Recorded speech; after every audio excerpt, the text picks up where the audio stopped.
Alors, c'est toujours avec beaucoup de plaisir. J'espère que vous allez très bien. Aujourd'hui, nous nous retrouvons devant cette opportunité, une très belle opportunité que nous présente le US Natural Gas Spot face au dollar américain 1. Graphique comme vous pouvez le percevoir devant les écrans, la stratégie n'a pas changé. Nous sommes devant un beau canal haussier suivi d'un double creux. Et comme vous pouvez le constater d'une manière visuelle, nous avons une cassure et clôture de bougie. Et bien sûr, si je suis à votre place, je me positionnerai à la cassure clôture de cette bougie en graphique 1 heure, tout simplement ici à ce niveau. Pourquoi? Parce que le marché, dans son élan baissier à ce niveau, est venu impacter cette zone qui a rebondi, qui a fait rebondir le prix en tant que support, support 1. On a là tout simplement légèrement à la hausse et en dessinant un double creux. Donc, je vous convie vivement à aller regarder sur ma chaîne une vidéo que je vous ai faite vous parlant de quand est-ce qu'il faut se positionner à la cassure et clôture de bougie et quand est-ce qu'il faut se positionner au pullback. Au vu de cette schématisation, de ce schéma que le marché nous a dessiné, il est préférable de se positionner à la cassure et clôture de bougie face à cette opportunité. Supposons que vous vous positionnez à la cassure et clôture de bougie comme l'opportunité là est déjà devant nous. Nous allons prendre l'outil position short et nous prenons l'outil position short. Nous allons essayer de nous positionner tout simplement. Voilà, attendez, je vais un peu ajuster l'outil. Donc nous allons mettre d'abord la cible ici et notre prise de position. Si nous nous positionnons, là je vais encore zoomer pour que tout le monde comprenne. Nous mettons notre prise de position ici à ce niveau et notre marge de stop loss, voilà, et nous avons un risk reward de 2,86, c'est-à-dire nous risquons 1% de notre capital de trading pour gagner 2,86 tout simplement, voilà, nous risquons 1% de notre capital de trading pour gagner 2,86. Voici le risque reward qui est ici. Et voici notre marge de perte. Et si nous dézoomons un peu, voici la cible. C'est-à-dire, le marché, dans nos prévisions, dans ce scénario baissier que le marché nous présente, nous voulons que le marché aille jusqu'au take profit final, se situant sur c'est ici, se situant sur la 1,939 sur cette belle opportunité de swing trading. Bien évidemment que la moyenne mobile 100 est de notre côté, une moyenne mobile 100 évoluant largement au-dessus du prix. Voilà qui est très prometteur pour une prise de décision tout simplement à la baisse sur cette fameuse opportunité. Et alors, s'il y a une personne qui attendait une opportunité pour pouvoir se positionner sur les marchés financiers, et probablement cette opportunité est la bienvenue pour cette personne. Je te prie, néanmoins, de saisir cette opportunité, de peur de ne pas la rater tout simplement. Donc, mais il faut savoir aussi que c'est une opportunité de swing trading, voire 3 jours, 4 jours, 1 semaine, 2 semaines, et voire même 3 semaines. Les swing trading, c'est sur du long terme. Voilà. Donc, il va falloir que tu gères vraiment tes émotions sur le marché financier. Ne pas laisser agir tes émotions sur cette opportunité et tu en sortiras vainqueur. À moins que dans le parcours baissier du marché, tu constates une figure de retournement qui entrave le scénario baissier que nous venons de prévoir sur cet actif. Nous allons parler d'un autre graphique.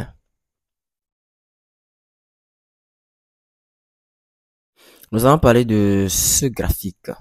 Bien évidemment que j'ai essayé de me positionner, mais hélas, je ne me suis pas positionné puisque j'ai vraiment raté la prise de position. C'est une opportunité que j'ai partagée peut-être dans l'une de mes nombreuses vidéos.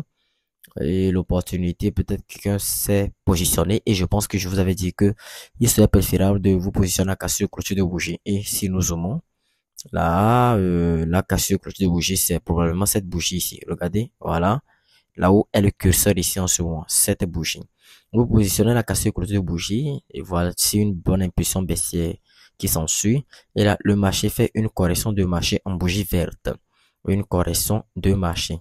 Et probablement, si nous prenons l'outil Fibonacci, nous allons voir jusqu'à quelle extension de Fibonacci, jusqu'à quel niveau de Fibonacci le, la correction s'est arrêtée. Bon, jusqu'à quel niveau de Fibonacci la correction a atteint. Donc, nous allons positionner l'outil Fibonacci depuis ici, depuis cette fameuse impulsion vers le bas. Voilà, voilà, comme cela. Et nous pouvons remarquer que l'impulsion d'ici vers le bas, là-bas, et s'est arrêtée ici et que l'impulsion probablement a atteint la première zone dangereuse. Si nous disons ça, vous pouvez constater que nous avons atteint la première zone susceptible de retournement et que voilà, et que par la suite, le marché a décidé de faire un retracement de bougie. Un retracement, si nous constatons bien, sur les 38 points de Fibonacci. Voilà, voici la 0,38.2, mais on dit 38 points de Fibonacci, voilà. Et au niveau de 38.2 Fibonacci, à ce niveau, nous avons combien de rejets? Nous pouvons voir ça. Nous avons un premier rejet ici à ce niveau, un deuxième rejet ici à ce niveau et un troisième rejet. Probablement, le marché a dessiné une figure de retournement en taille frame plus inférieure. Peut-être si nous descendons vers la M15, nous pouvons constater ça bien. Voilà, vers la M15, nous pouvons constater ça bien. Nous pouvons le constater ici, voilà. Et comme je vous l'ai dit, j'ai raison. Ici, à ce niveau, c'est les 38 points de Fibonacci, parce que bon, je vais encore dézoomer pour que tout le monde comprenne. Voici les 38 points de Fibonacci. Alors, je zoome un peu. Voici les 38 points de Fibonacci. Voici là où s'est arrêtée la correction la correction de cette longue impulsion baissière. Et que ici, probablement, ici, le marché a débuté une nouvelle impulsion. Et qu'est-ce que nous pouvons constater? Nous pouvons constater que là, le marché a dessiné quoi? Tout simplement une figure de retournement. Voici le premier creux, le deuxième creux, le double creux. Donc, le double creux, une figure de retournement. Et un peu plus loin, nous pouvons constater un premier creux, un deuxième creux et un troisième creux ici. Donc, le marché a dessiné un type creux avec un premier rejet, un deuxième rejet et un troisième rejet sur ce point de 38.2 Fibonacci. Voilà, tout simplement. Voici un point d'entrée. Si peut-être quelqu'un ne s'est pas positionné, voici un très bon point d'entrée pour pouvoir se positionner dans une nouvelle impulsion baissière sur cet actif. Néanmoins, vous devez faire attention à la zone dangereuse ici. Bon, je vais essayer d'effacer l'outil Fibonacci maintenant. N'oubliez pas que, bon, je vais un peu parler de l'outil Fibonacci encore. N'oubliez pas que l'outil Fibonacci sert également de support et de résistance. L'outil Fibonacci détermine les niveaux de support et détermine les niveaux de résistance. Et l'outil Fibonacci détermine également les corrections de marché. Les corrections de la fin, bon, la fin probable d'une correction de marché et le début probable d'une nouvelle impulsion. Ici, la fin probable. Ça, c'est la fin probable d'une correction de marché puisque le marché a fait une longue impulsion baissière et la fin probable d'une correction de marché avait sur un niveau de Fibonacci, voilà, avec plusieurs rejets et c'est encore le début d'une nouvelle probable impulsion baissière pour le marché. Donc, l'outil Fibonacci agit comme un genre agit comme comment je vais dire. En fait, l'outil Fibonacci permet de déterminer, joue le rôle de support et de résistance. N'oubliez pas. Ça détermine les nouvelles points d'entrée, c'est-à-dire c'est-à-dire les nouvelles points d'entrée. Comment pourrais-je l'expliquer? Les nouvelles points d'entrée à la fin d'une correction de marché et également ça détermine les supports et les résistances. Voici l'utilité de l'outil Fibonacci. Voilà. Et chaque niveau de Fibonacci a son importance.